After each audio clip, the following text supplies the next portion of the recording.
स्वामी जी महाराज की जय। आचार्य पूज्यपाद स्वामी जी महाराज की जय। संत श्रोमणी आचार्य गुरु श्री विद्यासागर जी महाराज की जय। आचार्य गुरु श्री समय सागर जी महाराज की जय। आचार्य गुरु श्री प्रज्ञा सागर जी महाराज की जय। तीन कमलों करोड़मणि महाराज की जय। द्वादशांग जनवाणी माता की जय। संपूर्ण आरिका माता जी की जय। पूज्य गुरुमती दृढ़मती आदि सभी बड़ी माता जी की जय। आरिका श्रेष्ठ चिंतनमती माता जी की जय। प्रणाम दीदी, सादर वंदना दीदी, सभी से सादर प्रणाम, सादर जय जी। आज के ना तत्कार सूत्र, हाँ अच्छा, वो तो हम भूल ही गए। उसी का नाम आया था कल, लेकिन किसका आया था पता अब कोई नहीं बोल रहा है। शायद मैंने बोला था दीदी, शायद मैंने बोला था। चलो तो देखिए, कोई अगर बोले तो ठीक है, नहीं तो मैं बोल। वो तो विद्वान है, उनसे सवाल मत पूछो। हाँ, कौन सा नंबर सविता है? 41। हाँ बोलो। अनादि संबंधे च। मैं बोलूं? हाँ सविता। कौन बोल रहा है दीदी? सविता सविता। ठीक है दीदी। और ये आत्मा के साथ अनादि संबंध वाले भी हैं। तेजस और कामना से आत्मा के साथ अनादिता से संबंध रखने वाले हैं। सर्वस्य सर्वस्व तथा सब संसारी जीवों के होते हैं। आपको जैसे बोलूं? नहीं, अर्थ पूरा होना चाहिए, बस छोटा। वैसे पढ़ी वैसे बोल रहे तो दोनों साइड तदादीनि भाज्यानि युगपदे कस्मिन्ना चतुर्भ्यः। तदादीनि भाज्यानि युगपदे कस्मिन्ना चतुर्भ्यः। एक साथ एक जीव के तेजस और कार्मण को आदि लेकर 4 शरीर तक विकल्प से होते हैं। तेजस और उन तेजस कामन शरीर को आदि लेकर एक साथ एक जीव के 4 शरीर तक विकल्प होते हैं। विकल्प से होते। निरुपभोग मन्त्यम, अंतिम शरीर उपभोग रहित है। अंतिम शरीर उपभोग रहित है। गर्भ समूर्छन जमाद्यम, गर्भ समूर्छन जमाद्यम, गर्भ समूर्छन जमाद्यम, गर्भ समूर्छन जमाद्यम। पहला शरीर गर्भ और समूर्छन जन्म से पैदा होता है। आद्यम यानी पहला। पहला शरीर गर्भ समूर्छन जन्म से उत्पन्न होता है। ठीक है, बहुत अच्छा। अब कल चलेगा नंबर 46 औपाधिकम वैक्रियकम से। पारुल बता देगी। हाँ, पारुल ने तो बोला था। अच्छा, पारुल ने भी कुछ बोला था कल। चेडाला का बोला हुआ था। हाँ, तो आज 11 से शायद चेडाला है ना। रागादि भाव, रागादि भाव हिंसा समेत दर्वित त्रसथावर मरण खेत। जे क्रिया तिन्हें जानहु कुधर्म, तिन सरधे जीव लहे असर्म। या को ग्रहित मिथ्यात्व जान, अब सुन ग्रहित जो है अज्ञान। बोलो, जब तक छंद बोलो। रागादि भाव हिंसा समेत दर्वित त्रसथावर मरण खेत। जे क्रिया तिन्हें जानो कुधर्म, तिन सरधे जीव लहे असर्म। क्या को ग्रहित मिथ्यात्व जान, अब सुन ग्रहित जो है अज्ञान। क्या कह रहे हैं यहाँ पर? कुधर्म और ग्रहित मिथ्या दर्शन का संक्षिप्त लक्षण बताया है। तो राग द्वेष आदि भाव हिंसा सहित, रागादि भाव हिंसा समेत, दर्वित त्रस्थावर मरण खेत तथा त्रस तथा स्थावर के मरण खेत यानी घात रूप द्रव्य हिंसा से सहित, दर्वित यानी द्रव्य हिंसा से सहित। ये क्रिया तिन्हें जानो कुधर्म, जो क्रियाएं हैं उन्हें कुधर्म कहते हैं। तिन सर्दे जीव लहे अशर्म। उस कुधर्म को धर्म मानने वाला जीव दुख पाता है। तिन सर्दे यानी उस कुधर्म को धर्म रूप मानने वाला जीव जो है वो दुख पाता है। या को ग्रहित मिथ्यात्व जान, इसको ग्रहित मिथ्या दर्शन जानो। अब सुन ग्रहित जो है अज्ञान, अब आगे ग्रहित मिथ्या ज्ञान का वर्णन करते हैं, उसे सुनो। बोलो। सूत्र में कुधर्म और गुणित मिथ्यात्व का लक्षण एक साथ बताया है। इसमें राग आदि भावहीनता और त्रस और सागर जीवों का भाव होना जो द्रव्य हिंसा है, इन हिंसा से सहित जो जो क्रियाएं हैं उन्हें कुधर्म कहते हैं। इस प्रकार जो कुधर्म का श्रद्धान करते हैं उसे धर्म मानते हैं, वे जीव दुख पाते हैं। इसे ही ग्रहित मिथ्यात्व कहा है। अब आगे जो अज्ञान रूपी ग्रहित मिथ्यात्व है उसको कहते हैं। एकांतवाद दूषित समस्त विषयादि पोषक अप्रशस्त। इसमें एक पाठ आया है राग कुमतिन कृत श्रुत को अभ्यास, ये भी कहीं कहीं आया है, तो इसको भी पढ़ सकते हैं। नहीं तो अपन ने देखा कपिलादि रचित श्रुत को अभ्यास, सो है कुबोध बहुदेन त्रास। तो यहाँ पर क्या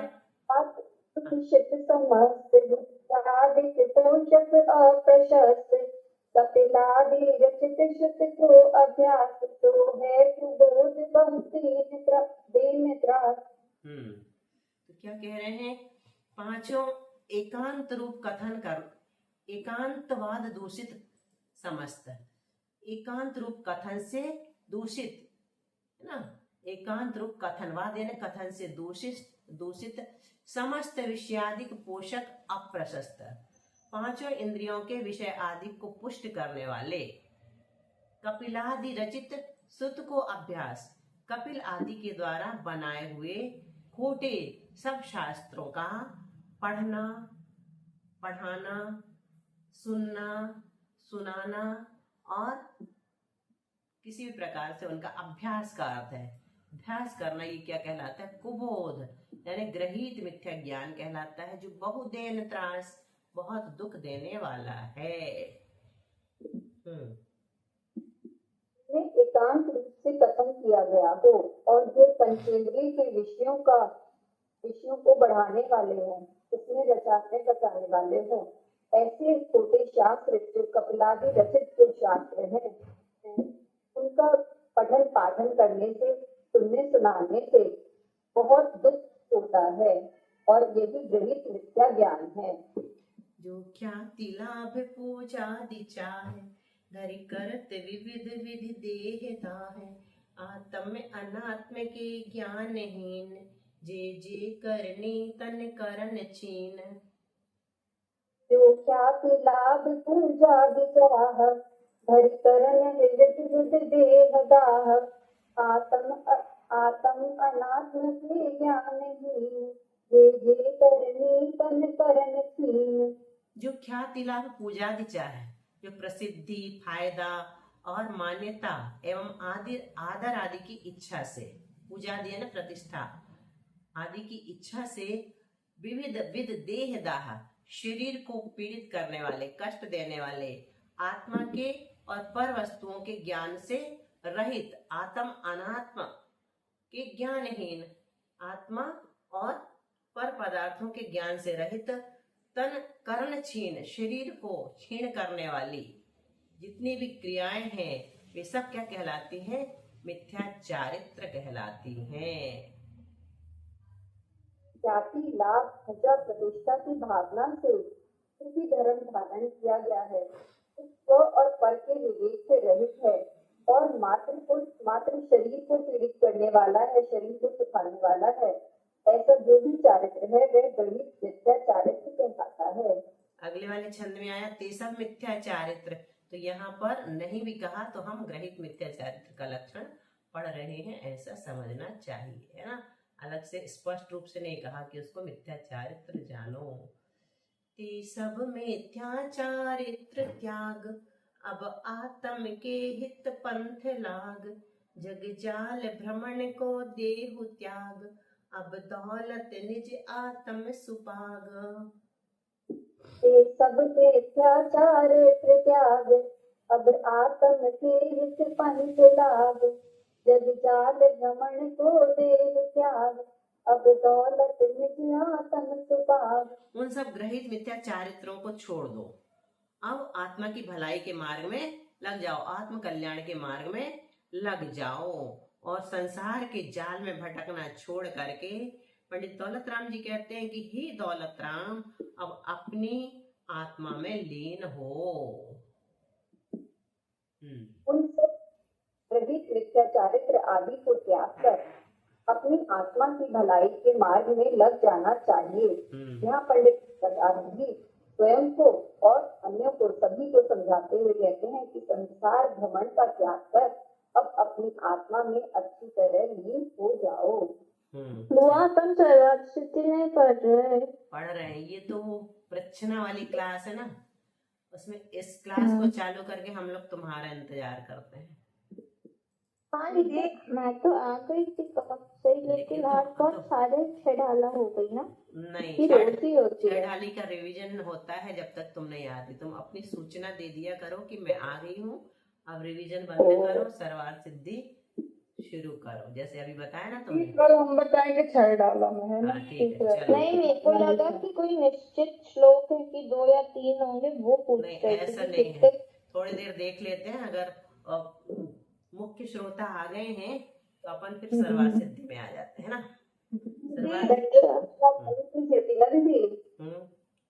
क्या गंडर के बिना वाली नहीं खेती ना, इसीलिए सर्वार्थ सिद्धि की गणकर प्रज्ञा है। सविता कुछ कह रही? हाँ दीदी, मैं बोल रही इसमें ना छेड़ाला में जे करनी तन करनी, तो इसमें जे का अर्थ मतलब जो है। हाँ, जो करनी यानी क्रियाएं, शरीर को छीन करना। कहाँ लिखा है जे का अर्थ? जे का अर्थ नहीं लिखा तो क्या होता, अपन को पता चल गया ना, बड़े हो गए। जो कौन से वाले में नहीं लिखा? मैंने जो भेजा था उसमें 14वें नंबर में दीदी, 14वें नंबर। हाँ, तो जोड़ दो उसको, पुस्तक में नहीं है तो जोड़ दो। जे का अर्थ नहीं लिखा। हाँ, तो उसको जोड़ दो। हमने जो लिखा होगा उसमें संभवतः होना चाहिए। अभी हमने खोल के नहीं देखा। हाँ, जो क्रियाएं हैं उन्हें ग्रहित मिथ्या चारित्र कहते हैं। हाँ, वैसे ही लिखना, जे का अर्थ जो। चलो, जो रिवीजन में समझ में आया, मैं दूसरी ढाल पर। हाँ, इसलिए तो कर रहे हैं। अपन सोचते हैं कि जो कुछ अपन पढ़ रहे हैं ना थोड़ा पक्का हो जाए। चलो, मोक्ष मार्गस्य प्रज्ञा, फिर से मोक्षमार्गस्य नेतारं वेत्तारं कर्म सुकृतां, ज्ञातारं विश्वतत्त्वानां वन्दे तद्गुणलब्धये। कहाँ से याद है किसी को? कालश्च है ना? काल भी द्रव्य है। चल रहा ये वाला पैरा हो गया था, विशेषार्थ वाला हो गया था ना, सरलता तुमने समझा दिया।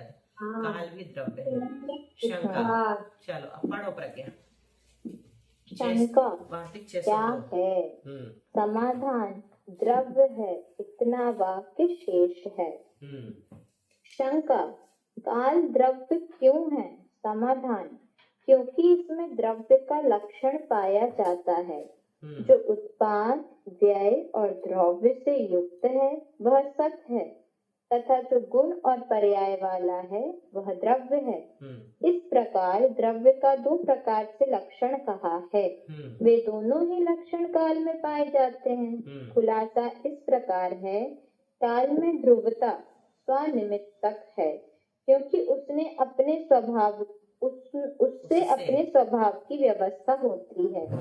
व्यय और उत्पाद पर निमित्तक है और अगुरु लघु गुणों की हानि और वृद्धि की अपेक्षा स्वनिमित्तक भी है, तथा काल के साधारण और असाधारण रूप 2 प्रकार के गुण भी हैं।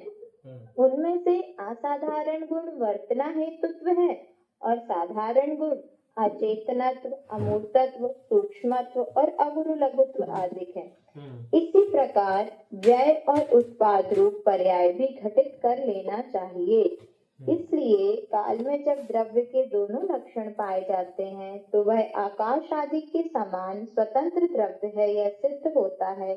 धर्मादि द्रव्य के समान इसके अस्तित्व के कारण का व्याख्यान किया ही है कि काल का लक्षण वर्तना है। आ गया ना यहाँ तक सबको समझ में? कुछ एक कुछ भी नहीं है ना? चलो अब आगे चलते हैं। शंका, काल द्रव्य को अलग से क्यों कहा? जहाँ धर्मादि द्रव्यों का कथन किया है वहीं पर इसका कथन करना था, जिससे प्रथम सूत्र का रूप यही होता। अजीब काया धर्मा धर्माकाश काल पुद्गला।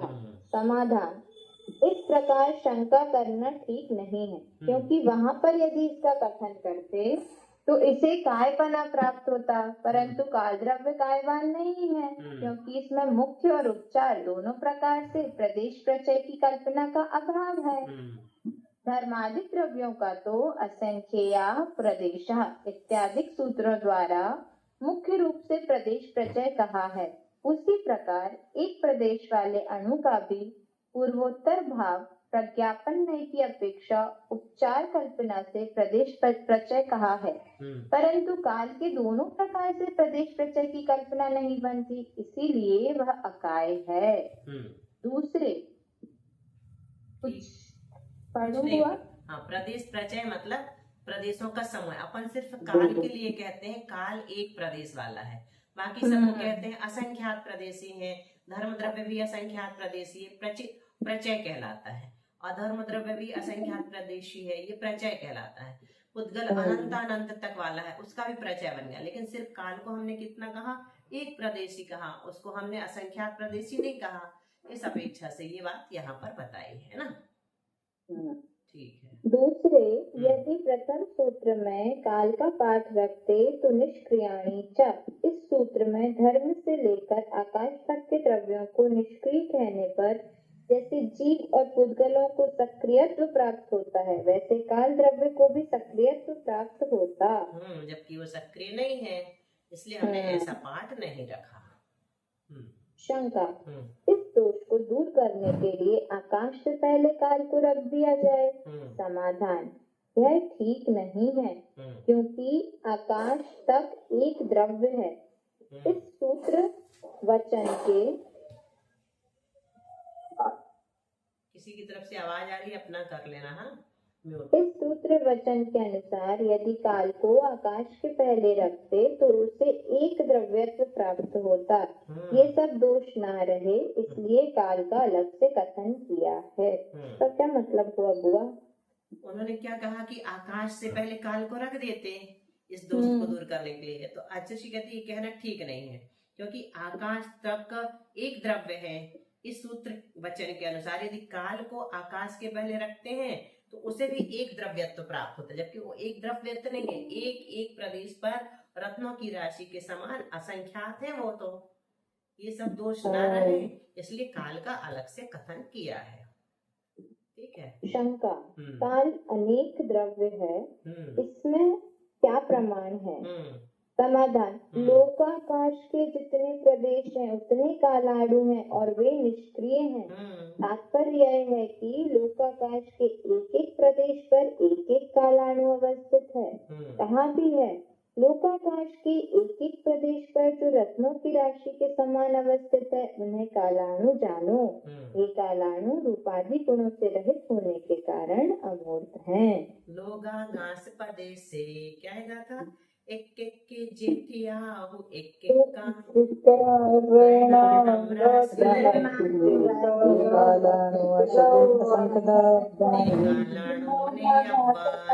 ये कहाँ की गाथा है? है ना? अब चलो, अब आ गया अपना विशेषार्थ। पढ़ लो इसको भी, अब अच्छे से समझ में आ जाएगा।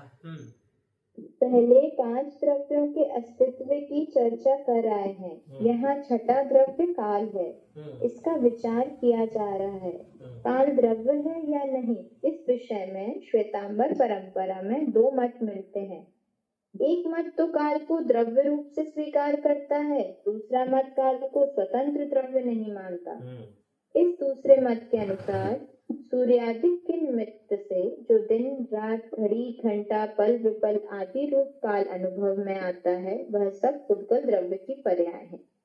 किंतु विचारणीय प्रश्न यह है कि इन जीव पुद्गल आदि द्रव्यों का परिणमन किसके निमित्त से होता है।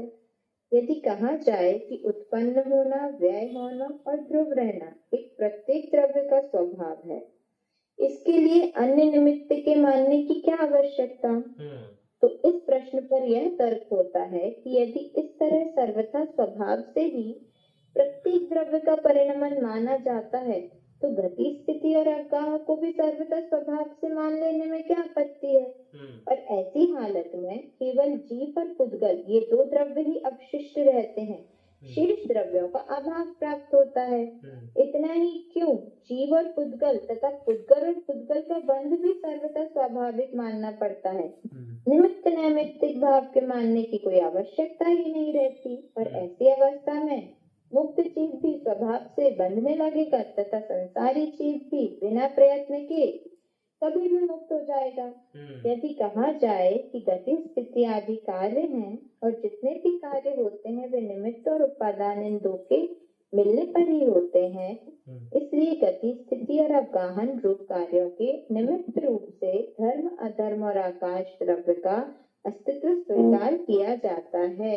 तो प्रत्येक द्रव्य के परिणमन रूप से काल द्रव्य के अस्तित्व के स्वीकार करने में क्या हानि है, अर्थात कुछ भी नहीं। इस प्रकार विचार करने पर काल द्रव्य का अस्तित्व सिद्ध होता है। यहाँ विशेषार्थ में वही बात बता दी जो हम लोगों ने वार्तिक में पढ़ के आए, कुछ भी नहीं है। श्वेतांबर लोग क्या कहते हैं? 5 द्रव्य मानते हैं, वो काल द्रव्य को मानते ही नहीं। ये है उनके यहाँ 5 द्रव्य है। अपन ने एक बार कहा था ना, 2 सैद्धांतिक भेद हैं, स्त्री मुक्ति और केवली मुक्ति। लेकिन एक भेद ये भी है उनके यहाँ कि वो काल को द्रव्य 5 द्रव्य मानते हैं। काल को द्रव्य ही नहीं मानते। और फिर भी भगवान को भी स्त्री से मोक्ष गई भी मानते हैं ना। वो उस दिन चर्चा हो गई थी उसकी, है ना। स्त्री मुक्ति में हो गई थी। फिर भी यह काल द्रव्य जीव आदि अन्य द्रव्यों के समान ना तो असंख्यात प्रदेशी है और ना अनंत प्रदेशी है, किंतु लोकाकाश के जितने प्रदेश हैं उतने काल द्रव्य हैं और प्रत्येक काल द्रव्य लोकाकाश के एक एक प्रदेश पर अवस्थित है। खुलासा इस प्रकार है। प्रचय 2 प्रकार का है, तिर्यक प्रचय और ऊर्ध्व प्रचय। प्रदेशों के प्रचय को तिर्यक प्रचय कहते हैं और अनिमित्तक काल निमित्तक। क्या हुआ? काल निमित्तक होना चाहिए।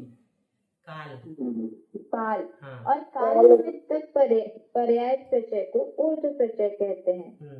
आकाश अवस्थित अनंत प्रदेश वाला होने से धर्म और अधर्म अवस्थित असंख्यात प्रदेश वाला होने से जीव असंख्यात प्रदेश वाला होने से और पुद्गल बंध की अपेक्षा अनेक प्रदेश रूप शक्ति से युक्त होने के कारण इनका प्रदेश प्रचय बन जाता है। किंतु काल द्रव्य शक्ति और व्यक्ति दोनों रूप से एक प्रदेश रूप होने के कारण उसमें प्रदेश प्रचय नहीं बनता।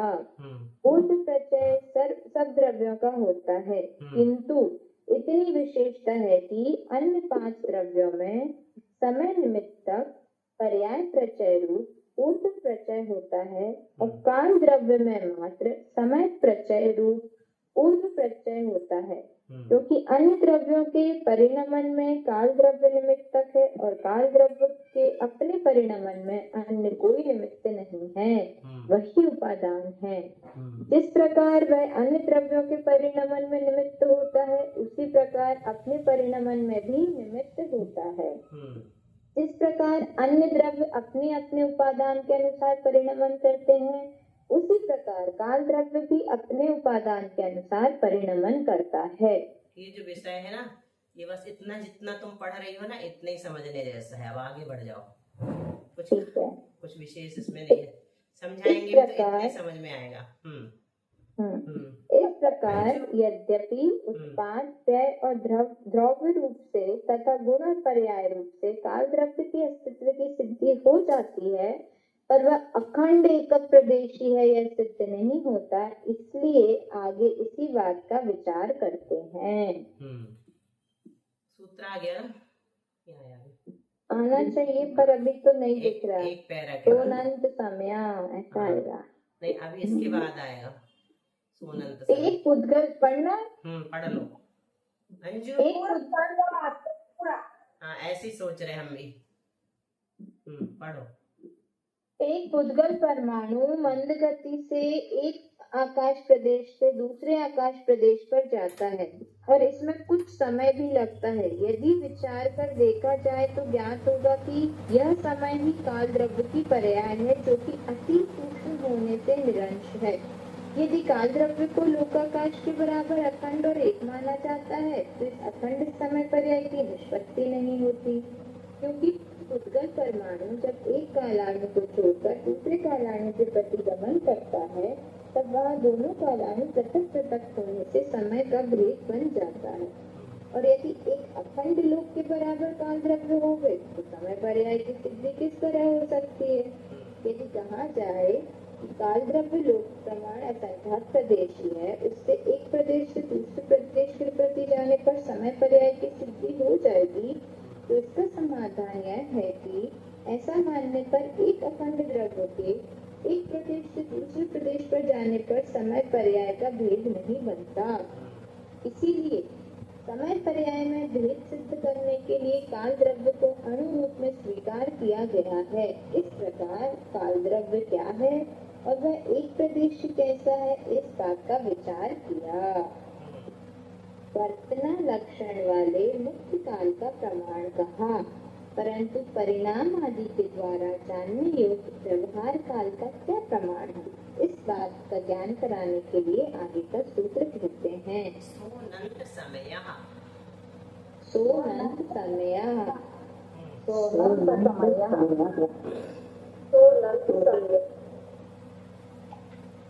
वह अनंत समय वाला है। कौन? काल। सोनंत समय। वह काल द्रव्य अनंत समय वाला है। यद्यपि वर्तमान काल एक समय वाला है तो भी अतीत और अनागत अनंत समय है, ऐसा मानकर काल को अनंत समय वाला कहा है। अतीत और अनागत अनंत समय वाले हैं, ऐसा मानकर काल को अनंत समय वाला कहा है।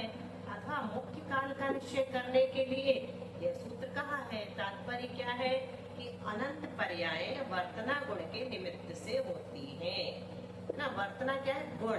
ये बार बार बात अपने को स्पष्ट हो रही है। वर्तना एक लक्षण या गुण है काल द्रव्य का, तो उस गुण के निमित्त से अनंत पर्याय बन जाते हैं।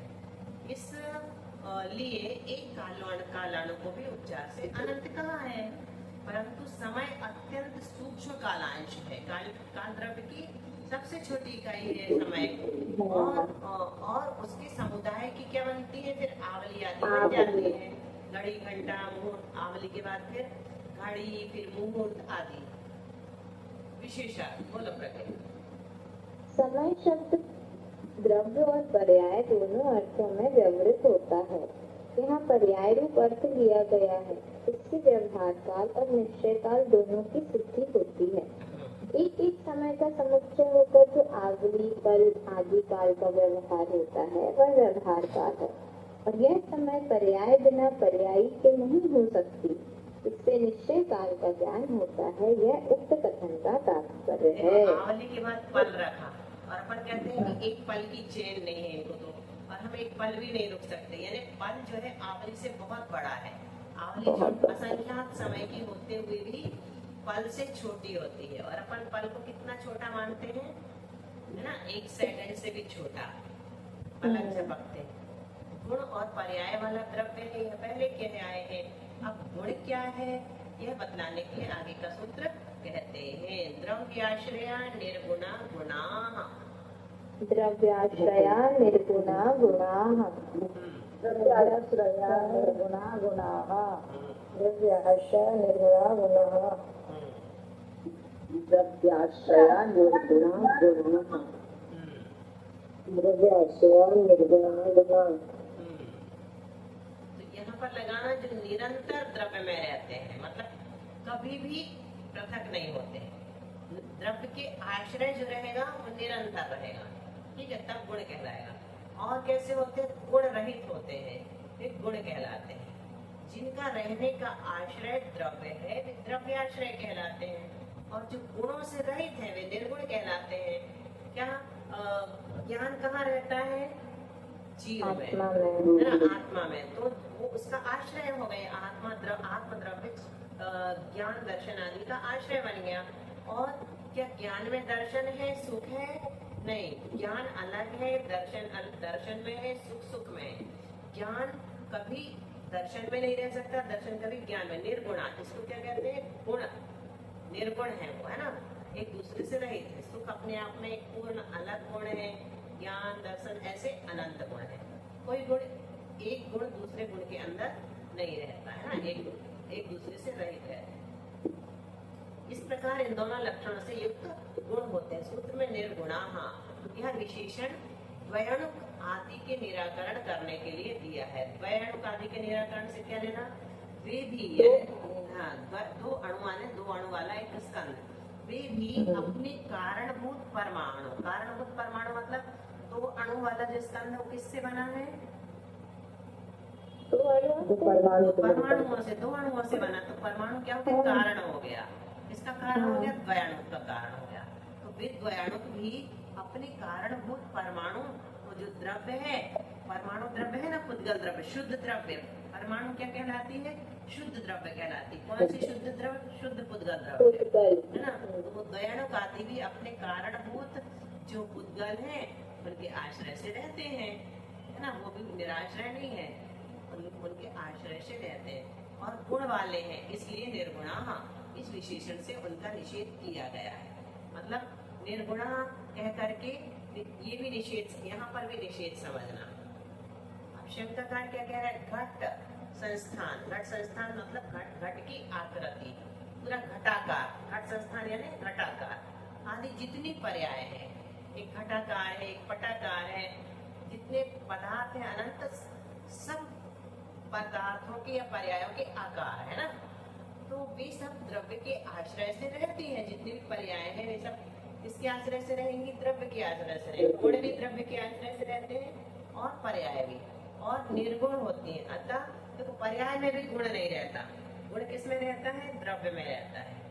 तो जितनी पर्याय गुण, अभी शंकाकार कह रहा है, बात उसकी सही है, लेकिन इसका खंडन दूसरे ढंग से करेंगे।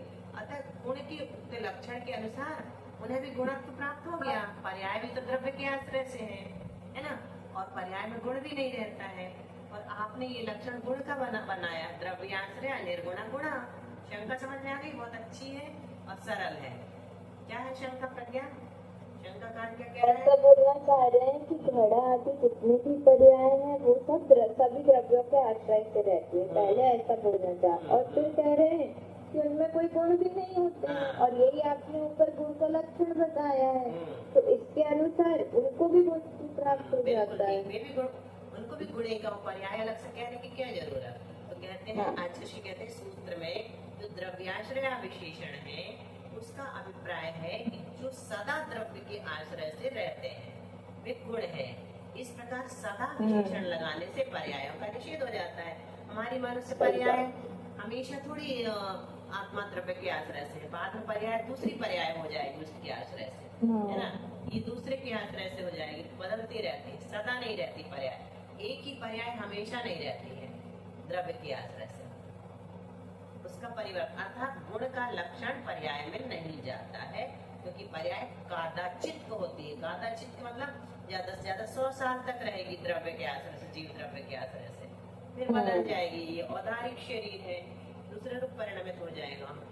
चलो, कितना समय हो गया? पढ़ना है एक विशेषार्थ बुआ और बच्चे हैं क्या सूत्र? बस इतना, आखिरी है, करना है पूरा। चलो कर लो विशेषार्थ, तो वैसे ही प्रज्ञा को पढ़ना है। क्या कह रहे हैं? दीदी हम बोले क्या बोलो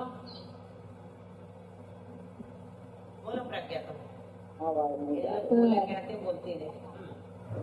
पहले गुण और पर्याय वाला द्रव्य है या कह आए हैं। यहाँ गुण के स्वरूप का विचार किया गया है। जबकि द्रव्य को गुण और पर्याय वाला बतलाया है, तब इसी से स्पष्ट है कि गुण द्रव्य के आश्रय से रहते हैं, अर्थात द्रव्य आधार है और गुण आधेय है। पर इससे आधार और आधेय में दही और कुंड के समान सर्वथा भेद पक्ष का ग्रहण नहीं करना चाहिए, क्योंकि गुण द्रव्य के आश्रय से रहते हुए भी वे उससे कथनचित अभिन्न हैं। जैसे तेल तिल के सब अवयवों में व्याप्त होकर रहता है, वैसे ही प्रत्येक गुण द्रव्य के सभी अवयवों में समान रूप से व्याप्त होकर रहता है। पर इससे द्वणुक आदि में भी यह लक्षण घटित होता है, क्योंकि द्वणुक आदि भी अपने आधारभूत परमाणु द्रव्य के आश्रय से रहते हैं, अतएव जो स्वयं विशेष रहित हो वे गुण हैं, यह कहा है। ऐसा नियम है कि जैसे द्रव्य में गुण पाए जाते हैं, वैसे गुण में अन्य गुण नहीं रहते, अतएव गुण स्वयं विशेष रहित रहते हैं। इस प्रकार यद्यपि जो द्रव्य के आश्रय से रहते हैं और स्वयं विशेष रहित हैं, वे गुण हैं, जिनका इतना लक्षण फलित हो जाता है, पर यह पर्यायों में भी पाया है, क्योंकि वे भी द्रव्य के आश्रय से रहती हैं और स्वयं विशेष रहित होती हैं। इसलिए इस अतिव्याप्ति दोष का निराकरण करने के लिए जो द्रव्य के आश्रय से रहते हैं, इसका अर्थ जो द्रव्य के आश्रय से सदा रहते हैं, इतना समझना चाहिए।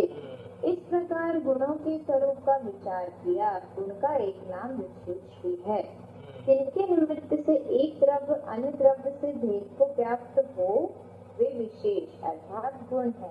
यह उक्त कथन का तात्पर्य है। ऐसे गुण प्रत्येक द्रव्य में अनंत होते हैं, उनमें कुछ सामान्य होते हैं, कुछ विशेष। जो एकाधिक द्रव्यों में उपलब्ध होते हैं, वे सामान्य गुण कहलाते हैं, और जो प्रत्येक द्रव्य की विशेषता को व्यक्त करते हैं, वे विशेष गुण कहलाते हैं।